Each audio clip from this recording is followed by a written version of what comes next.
Every January, millions of people make the same quiet promise. This year will be different, we swear. We'll eat better, work harder, be kinder, save more, become someone slightly improved from the version we're leaving behind on December. Yet most of us already know what's coming by February. The promise fades asterisk by March. It's forgotten, and by next January, we're back again, making the same vow. But here's the strange part: this ritual of promising change and failing at it is not a modern flaw. It's ancient, older than gyms, older than calendars, older than Christianity itself, because the urge to begin again at the start of a new year has been haunting humanity for thousands of years, and it began with a God who had two faces. Be honest, have you already thought about your next New Year's resolution? Comment yes or not this time asterisk the Roman origin. A God who looked forward and back to understand New Year's resolutions. We have to go back more than 2,000 years to ancient Rome. The Romans didn't begin the year with fireworks or champagne. They began it with Janus, was the god of doorways, thresholds, and transitions. He had two faces, one looking backward and one looking forward. January was named in his honor, and every year, Romans made promises to Janus, not vague self-help goals, but serious moral vows they pledged to. Be honest in business, honor their debts, keep peace with neighbors, serve the state faithfully. These weren't personal glow-up goals. They were public commitments tied to honor, reputation, and divine judgment. Breaking them wasn't just embarrassing, it was dangerous in a world ruled by fate and gods. Failing to keep a vow could invite misfortune for the entire year. So, from the very beginning, New Year's resolutions were about fear, hope, and control, not motivation. Why January felt powerful even back then.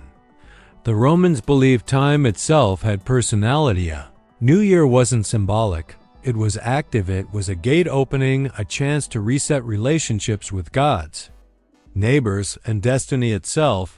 That belief still echoes today, even in modern America. January doesn't just feel new, it feels charged, because psychologically, humans crave clean boundaries, and nothing feels cleaner than a calendar turning over. Medieval Europe. From promise to penance. As Christianity spread across Europe, pagan traditions didn't disappear, they transformed. By the Middle Ages, New Year's resolutions evolved into something quieter and heavier. Instead of promises to gods, people made acts of penance. The goal wasn't self-improvement, it was forgiveness. Medieval Christians believed the year should begin with confession, clearing the spiritual slate. You didn't promise to become better, you admitted you had been worse. Church records from the 12th and 13th centuries show people renewing vows to avoid sinful habits, repair broken relationships, live more humbly asterisk. The idea of starting over remained, but now it was moral, not civic. And then came one of history's strangest resolutions, the peacock vow. Medieval celebrity commitment. In 14th century England, King Edward III hosted lavish New Year feasts for his knights. At one such banquet, a roasted peacock was brought out, an exotic symbol of honor and vanity. Each knight placed his hand on the peacock and made a vow for the coming year to fight bravely, to defend the kingdom, to uphold personal honor. This became known as the peacock vow. It was performative, dramatic, public in many ways. It was the medieval equivalent of announcing your goals online, and just like today, not everyone followed through, but the ritual mattered because it tied personal behavior to public identity. Your resolution wasn't private, it defined who you claimed to be. If resolutions were public again, would you still make them?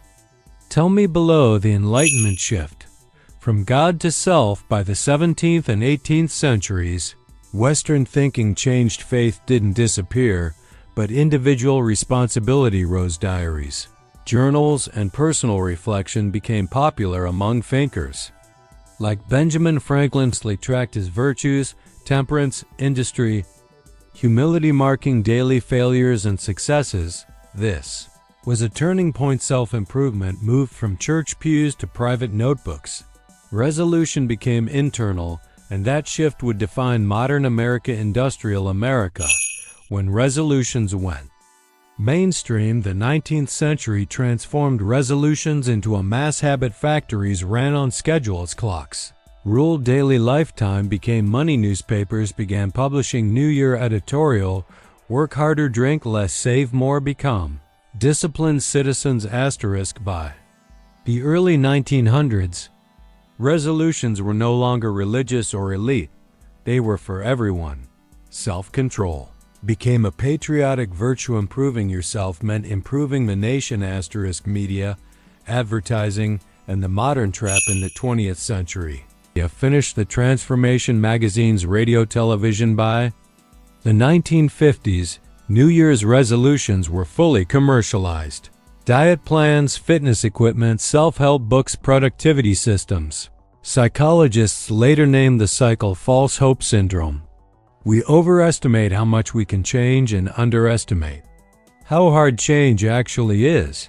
And yet, we keep making resolutions. Why we still do it, even when we fail. Because resolutions aren't about success, they're about meaning, they tell us.